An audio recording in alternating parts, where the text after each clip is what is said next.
ஆடலும் பாடலும் 1 லட்சம், வான வேடிக்கை 30,000, அன்னதானம் ஒரு 20,000, ரேடியோ செட்டுக்கு 10,000, பூஜை சாமான் 7,000. போன வருஷம் அவனோட கம்மியா பண்ணிட்டேன்னா ஆட்டானானுங்க. இந்த வாட்டி சிறப்பா செஞ்சிருக்கிறோம். செலவு வைக்கிறதுக்கு இந்த இடம் கரெக்டா இருக்கும். செலவு வர வேண்டியது ஒண்டிதான் பாய். செலவு வாங்கியா சொன்னேன், எங்க வாங்கியாச்சா? எங்க?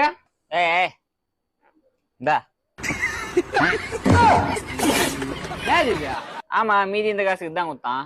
ஐயோ, எல்லா செலவும் பண்ணிட்டு செலவு வாங்கியதுக்கு மறந்துட்டுனே. மாப்பிள்ள, செலவு மெரினால் தானே கரைக்கிறோம். டேய், என்னடா பேசுறான் அவன்? மெரினா இங்க இருந்து எவ்வளவு தூரம் மச்சான்? நம்ம ஏன் பக்கத்துல ஏரியில் கரைக்க கூடாது? ஏய், அறிவு இருக்குதா? அவன் தான் பைத்திய மாதிரி பேசிக்கிறான், நீயும் அதே மாதிரி பேசிக்கிற. கோயிலுக்கு பின்னாடி தான் கோலம் இருக்குதா, அங்க கரைச்சிடலாம். கணபதி